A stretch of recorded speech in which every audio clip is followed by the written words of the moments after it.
За сайн байцгаана уу? Бүгдээрэнд нь энэ өдрийн мэндийг хүргэе. За өнөөдөр бүгдээрээ тулаан өвчин ямар хүмүүст их үүсдэг талаар ярилцъя. За тэгэхээр тулаан өвчин бол хүйсийн хувьд аваад үзэх юм бол эмэгтэйчүүдээс илүү эрэгтэй хүмүүст их үүсдэг байгаа. За эрэгтэй хүмүүст үүсдэг шалтгаан нь хэм бол эрэгтэй даавартай холбоотой. За мөн дээрээс нь архины хэрэглээ болон жингийн илүүдэл гэх мэтээс болоод эрэгтэйчүүд бол илт давуу өвддөг байгаа. Тэгэхээр тулаан өвчин маань одоо 40-50 насны эрэгтэй хүмүүст маш их үүсдэг байсан бол одоо сүүлийн үед бол 20-30 насны эрэгтэйчүүд хүртэл маш их тулаан өвчнөр өвдөж орж ирдэг болсон. Энэ нь юутай холбоотой юм гэхээр за бидний амьдралын буруу хэм маяг буюу хэтэрхий Европчсон хоол хүнс хэтэрхий хэрэглэх, зам дээрээс нь архины хэрэглээтэй холбоотойгоор сүүлийн үед залуу хүмүүс бас маш их өвддөг болсон. За мөн дээрээс нь эр билгийн даавартай холбоотойгоор эрэгтэйчүүдэд илүү их үүсдэг. Эмэгтэйчүүдийн үед бол одоо эмэгтэй даавар бидний биед хангалттай хэмжээгээр ялгарч байгаа үед тулаан өвчнөр үүсэх эрсдэл нь бага байдаг. За яг тэгэхээр эмэгтэй даавар гэдэг бол өөрөө тулаан өвчнөр үүсгээд байгаа шээсний хүчлийг маань бидний биеэс гадагшлуулах үйлчлэгтэй байдаг учраас эмэгтэй даавар маань ялгарч байгаа тохиолдолд одоо бидний биед тулаан үүсэх нь бага байна гэсэн үг байна шүү дээ. Харин одоо эмэгтэйчүүд маань цэвэршилт явагдсны дараа одоо нэг эмэгтэй даавар маань багасдаг учраас цэвэршилт явагдсны дараагаар эмэгтэйчүүдэд тулаан өвчин үүсэх нь нэлбэг байдаг байгаа. За хоёрдугаарт гэр бүл удамд нь тулаан өвчнөр өвдөжсэн түүх анамнез байгаа тохиолдолд ерөнхийдөө тулаан өвчнөр өвдөх эрсдэлтэй байдаг. Гэхдээ тулаан өвчин гэдэг бол удамшлын өвчин бол биш байгаа шүү. Удамшдаг өвчин гэж бодоод байдаг. Тэгэхээр танаа гэр бүл удамд тулаатай хүмүүс байлаа гэд та шууд тулаан өвчнөр өвдөн гэсэн үг бол биш. Гэхдээ гэр бүл удамд нь тулаан өвчнөр өвдөжсэн түүхтэй байх юм бол одоо жишээ нь би манай гэр бүл удамд тулаан өвчнөр өвдөжсэн хүн байлаа гэхэд би одоо амьдралын маш буруу хэм маягтай, маш их архиудаг, маш их чик хийддэг, мах хийддэг, дээрэс нь би тархалттай явах юм бол би тулаан үүсгэхэд маш амархан нөхцөл байдалд байна гэсэн үг байхгүй юу? Өөрөөр хэлбэл би бусад хүмүүстэй харьцуулах юм бол би маш амархан тулаан өвчин тусах нөхцөл байдал надад бүрдчихсэн. Би тулаагаар маш амархан өвднө гэсэн үг. За 3 дугаарт архины хэрэглээтэй холбоотой сүүлийн үед одоо тулаан өвчин маш их үүсэж байгаа. За эрэгтэйчүүдэд их үүсдэг шалтгаан бол бас архитай маш их холбоотой. За тэр тусмаа ПАП байна. За ПАП бол ерөнхийдөө тулаан өвчнийг үүсгэдэг маш том эрсдэл гэж явдаг. За тэгээд дээрээс нь ПАП-ыг бид нэр дангаар нуудгүй ПАП-тай хамт чикен ч юм уу тийм ээ, пицца ч юм уу, шарсан төмөс ч юм уу дандаа ийм болохгүй хүнстэй хамт хэрэглэдэг учраас тулаан үүсгэхэд бас нөлөөлдгөө гэсэн үг. За Солонгост бол чимэг гэж ярьдаг, чикен мэгжүү буюу чикен болон одоо энэ пиавыг ингэж хамттан маш их хэрэглэдэг учраас энэ бол бас тулаан өвчнөд үүсгэх маш том эрсдэл болж байна гэж үздэг байгаа. За тэгээд дөрөвдүгээрт нь махны хэтрүүлсэн хэрэглээтэй хүмүүс тулаан өвчнөр үүсэх эрсдэл өндөр байдаг. Тэр тусмаа дотор мах тийм үү, малын гидс дотор байна. Хүр гахаа хонь ямааны мах гэж одоо улаан мах гэж ярьдаг.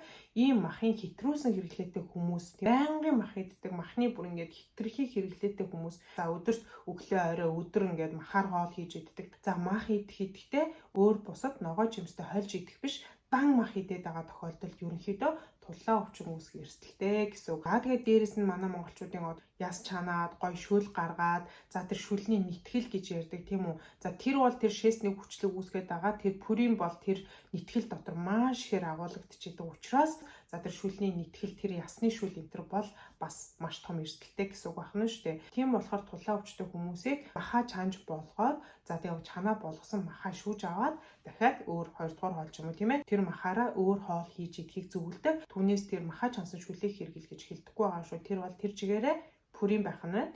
За тэгээд дараагийн дугаарт нь тулаан өвчин маань бөөрийн архаг өвчтөө чихрийн шижинтэй хүмүүст бас их үүсдэг.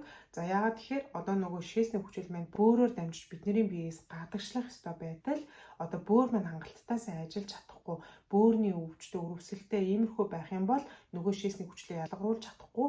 Тийм болохоор бидний бие тэгэхээр хуримтлагдана гэсэн үг байна шүү дээ. Одоо тэгэхээр диализд ордог бөөрийн архаг дутагдaltaй ийм хүмүүст шинжилгээ өгөхөөр та нар харж байсан бах шээсний хүчил дандаа өндөр гараад байдаг. Энэ яагаад өндөр гараад байгаа юм гэхээр бөөр маань сайн ажиллаж чадахгүй байгаа учраас одоо нөгөө шээсний хүчлийг бидний биеэс гаргаж чадахгүй байгаа гэсэн үг байхгүй юу? Тийм болохоор одоо нөгөө шээсний хүчил маань биедээ хуримтлагдаад шинжилгээнд ингээ өндөр гараад идэг гэсэн үг. За тэгээд үүний дараагаар даралт ихсдэг хүмүүст бас тулаан өвчин үүсэх эрсдэл өндөр байна. За яагаад тэгэхээр даралт их байна гэдэг чинь одоо бидний бөөрөнд очих цус багаснаа гэсэн үг. Тэгэхээр бөөрөнд цус бага очихоор одоо нөгөө бөөр маань хангалттай ажиллаа хийж чадахгүй, хангалттай цусаар хангагдаж чадахгүй байгаа учраас шээсний хүчлээ бас ялгаруулж чадахгүй болно гэсэн үг байна шүү дээ. За тэгээд дараагаар нь янз бүрийн эмийн бодисын хэрэглээтэй холбоотой бас тулаан өвчин үүсэх эрсдэл өндөр байдаг. Одоо жишээ нь шээсгөх юм байна. За тэгээд даралтны юм байна. Даралтны юмн дотор маань шээсгөх үйлчлэгээтэй юм орцсон байвал хэсэгдэг байгаа.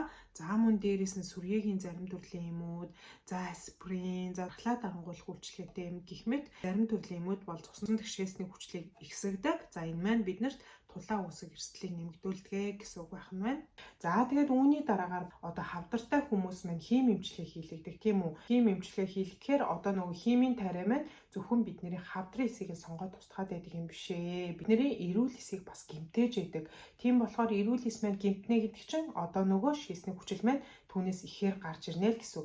Тэгэхээр одоо хавдартай хүн маань тулаан өвчин байхгүй хэрнээ генет огцом шээсний хүчил маань цуснд ингээд огцом өсөд ирэх юм бол энэ шээсний хүчнийг багасгах хэрэгтэй болно гэсэн үг байна шүү дээ. За иймэрхүү тохиолдол бас байдаг. За тэгээд нөгөө шээсний хүчил маань цуснд өндөр яваад биднэрт ямар шинж тэмдэггүй байгаад явж ийлээ гэхэд тухайн хүний амьдралын биеийн хүчний маш өндөр ачаалттай ажилдаг, нойр хангалттай авдаг, стресс ихтэй, амьдралын маш буруу хэм маягтай иймэрхүү тохиолдлуудад бол шээсний хүчил маань цуснд өндөр явж байгаад ямар ч зөвөргүй байсан бол энэ маань одоо талсчаад одоо нөгөө тулаан үүсэх эрсдэлтэй болно гэсэн үг. За тэгээд сүүлийн үед бол одоо тулаан өвчний өвчлөл бүр залуужаад 20-30 насны залуу хүмүүс хүртэл маш их өвдөж орж ирж байгаа. За энэ маань одоо миний түрүү хэлсэн таргалалт байна, архины хэрэглээ байна, буруу ололт байна. За тэгээд сүүлийн үед дээрэс нь манайхан коктейл найруулж маш их уудаг болсон. За энэ бол бас цуснд байгаа шээсний хүчлийг маш огцом өсгдөг байгаа. За тэгээд мөн дээрэс нь сүүлийн үед одоо энэ 20-30 та залуу хүмүүс тулаан өвчнөр их өвдөж байгаагийн бас нэг шалтгаан бол одоо нөгөө газтай ундаа чихэрлэг төрлийн ундааг хэтрүүлэн хэрэглэсэнтэй холбоотой энэ тулаан өвчнөр маш их өвдөж байна гэсэн судалгааны ажлууд маш их хийгдсээр байгаа. Тэгэхээр энэ газтай ундаа болон чихэрлэг төрлийн ундаанд бол фруктоз маш ихээр агуулж идэг. Өөрөөр хэлбэл энэ газтай ундаа болон чихэрлэг төрлийн ундаанууд маань сахар маш ихээр агуулсан байдаг. Тэгэхээр энэ сахар маань өөрөө бидний цуснд байгаа шээсний хүчлийг огцом өсгдөг. За мөн дээрээс нь тулаан өвчнийг үүсгэх маш өндөр эрсдэлтэй байдаг. За тэгэхээр хамгийн сүүлд нь одоо бид нэр пүрийн ихтэй хүнс хэрэглэснээс болоод бидний бие шээсний хүчил маань ихсдэг юм байна. За тэгэхээр тэр пүрийн ихтэй хүнс маань дандаа бидний дуртай зүйлүүд байгаад байдаг нь маш асуудалтай байгаа гэсэн. Тэгэхээр бид нар энийг бол хэрэглэхгүй байж чадахгүй. Дээрээс нь ерөөсөө огт битгий хэрэгэл гэж байгаа юм бол биш. Эдгээрийг хэтэрхий хэрэглээд байгаа нь биднэрт эсрэгээр асуудал үүсэж байна гэсэн үг байна шүү дээ. Тийм болохоор нэг төрлийн зүйлийг хэтэрхий хэрэглэж болохгүй, тэнцвэртэй хооллох хэрэгтэй гэсэн. За мах эзэн ч гэсэн хажуугаар ногоог маш сайн идэж өгөх юм уу тийм ээ. За тэгээд дээрээс нь хамгийн гол анхаарах зүйл бол архины хэрэглээ байна. Та тулаан өвчтөө гэдээ онцлогдчихсан бол ерөнхийдөө архины хэрэглээг бүр болох хэрэгтэй. Архи бол ерөнхийдөө бидний биед байгаа шээсний хүчлийг маш огцом өсгдөг.